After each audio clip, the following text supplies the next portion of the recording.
were all good for Rovers. I enjoyed it. I really did. Yeah, I think it was an entertaining game. It had that right level of sort of competitiveness, and I think KR do seem to have improved since relegation was taken off the table. That little bit of freedom, that they know that this is effectively just bonus games, getting them ready for next year, really, and that's how it's approaching it. They're playing for spots in the starting team for next season, and that's how they're going for it. But it's good to see the way they're going, and the results aren't there, but at the moment, where they are in the league, it doesn't matter, and this period doesn't matter. So you can play with it and go for it and get some experience playing as a team, and that's what we're going for. But I did enjoy it, and it just felt cruel to miss out on by a point. But there we are. Yeah, definitely. In terms of the highlight moments, Wellesby's try was good. I thought it might have got one-sided at that point, just after half-time. Coote's pass created a lot of space for Wellesby. There was some poor read going on in defence there, even though it was really nice play to get it set up. So I thought that maybe the game was going to start swinging, kind of like the game 2 weeks ago between these two sides did. But Ethan Ryan's finish, some good offloads in the build-up and good play in the build-up and stuff. But that sort of cartwheel finish. Now, I will qualify that again, like the Daryl Alfort's one. I'm not 100% convinced that he had fingers on the ball at the point of grounding. However, there was nothing to say clearly that he didn't either. Certainly, and it was sent up to try. And you want to see those sorts of tries given as well, where there's almost certainty that he did get it down, because that was a thrilling finish, weren't it? That was, Tom Lynham, his best kind of stuff from Ethan Ryan. It was a spectacular play, and you want to see leniency that encourages those sorts of spectacular plays, because that's where you get your highlight reels, that's where you get people excited about the game.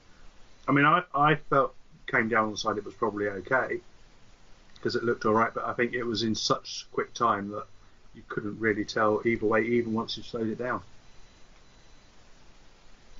Yeah, and Ethan Ryan's got this in him, definitely got the spectacular in him, and it's good to see him showing it at the Super League level where the cameras are there to capture it, where rather than just one static halfway line camera in the Championship. This is good to see. So another talented player that we've got in our ranks with some good finishing there. So exciting, enjoyable game though. I have to say, very much different in the way it got to its close scoreline than the next game, but which was similarly close and dramatic. Another 1 pointer, Tim.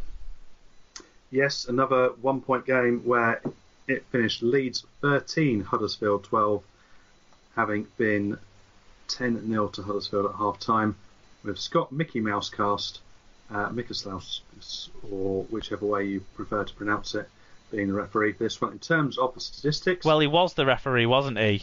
Until he lost his voice. It's interesting, because I turned on a bit through this. I think we'd gone to watch some tennis or something in between, possibly even just have dinner. We turned the TV off, and he wasn't the referee by the time I turned back on. So you missed the whole... Basically, what happened is he gave about 1,000 six agains and was shouting so much for six again that he just lost his voice after about 20 minutes.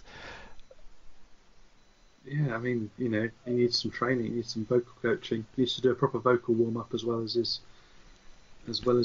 body. He needs to start doing some exercises. Anyway, the stats, sorry.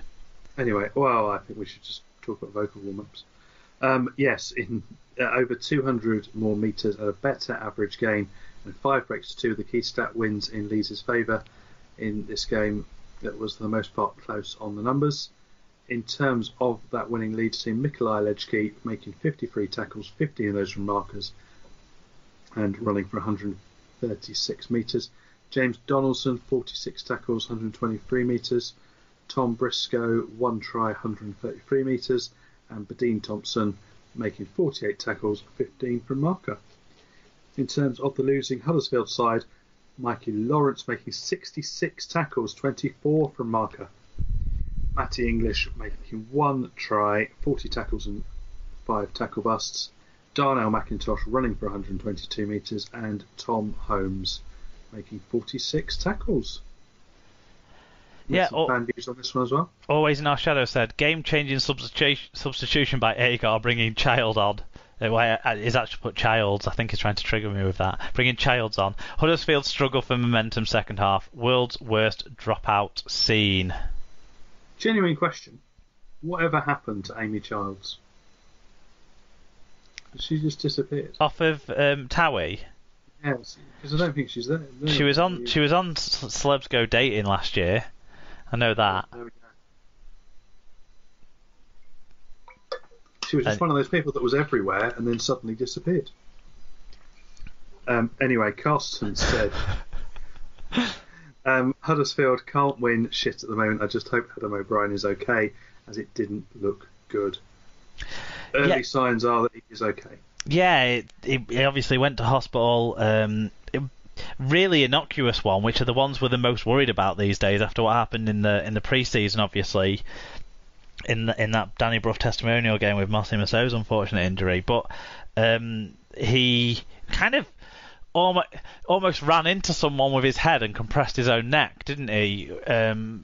Really worrying, down for a long time, and went to hospital. But reports are that there's no major structural damage there, so he might be out. He might be out for a bit of time, obviously, to recover from that knock, but it doesn't seem like anything significantly wrong there, which is really good to hear. Yes, yeah, definitely. In terms of the disciplinary, was another bunch of charges over this one. Alex Sutcliffe was given a grade C dangerous contact charge and given 2 games for that. Brad Dwyer picked up a grade B shoulder charge, which will see him sit down for 1 match. And Leroy Cudjoe was given a caution for a dangerous throw. Yeah, on the Man of Steel points, Dwyer got 3, Donaldson got 2, and Myler got 1. So all with Leeds there, the team that won by 1 point. The League Express Albert Goldthorpe gave Dwyer 3 points, Lawrence 2 points, and Donaldson 1 point. Credit in defence, I think, in the way that they looked here, which I think had to be the main credit of this game when it's a low scoring affair. You know, there was only 3 tries in the match. So, you know, that's another reason to be looking at defensive numbers when you're giving it out. But the one player who, I mean, when you talk about game-changing substitution by Agar, good, here's a good joke. I completely on board with the joke. But in reality, when I read the first 3 words of that, I was thinking Dwyer, because Dwyer really did change this Leeds side from the way they were kind of plodding along at the start, with Cruz Leamy not doing badly, but being on the bench. Being in the starting side, and Dwyer being on the bench. Dwyer really changed the enthusiasm around, and I think Leeds really did need that change, because the start to the game had been so disrupted, hadn't it? And boy, the circumstances around that, with Leeds losing losing about 4 or 5 players, I think, that were expected to be able to play. Didn't have COVID tests in place yet from a track and trace analysis, so couldn't play. And the Giants obviously missing still some players from injury and that sort of stuff. Throw into that the weather, it meant it wasn't really a game for highlights at all, was it? But I do think Dwyer was just the infectious, enthusiastic, pace-changing player that Leeds needed at half-time of this game, when Brian McDermott on Sky seemed to think Huddersfield were just going to kick Leeds to death. Well, Huddersfield had different ideas, and they fell into the same trap that they fell into against Leeds in the previous round, when on the restart round, didn't they? Yeah, it was history repeating itself in that regard. That you could see it coming as well from fairly, from that turning point of the extended break. You could see that happening. Yeah, because Huddersfield started just taking the twos, and I could understand why they thought to do that in the weather conditions, but they've shown already that they don't have the ability to close out close matches, I don't know what made them think that they would have the ability to close out this match in a close match either. You know, with Myler playing well, with Luke Gale being a superior kind of field goal kicker to some of the other people out there, it just didn't make sense to me that they did that. So, but well done to Leeds for turning it around again. You got to say, you can't just criticise Huddersfield's lack of game management and awareness. You got to say Leeds took advantage of their opportunities and did score a nice try for the Briscoe try. Pretty nice given the weather conditions, some slick handling in some wet conditions. Yeah, I think the conditions was interesting because it was when I'd obviously turned off after the previous game. It was glorious sunshine, everything was fine, and then suddenly, when I turned back on, not only did you change refs, but everybody's looking a bit damp.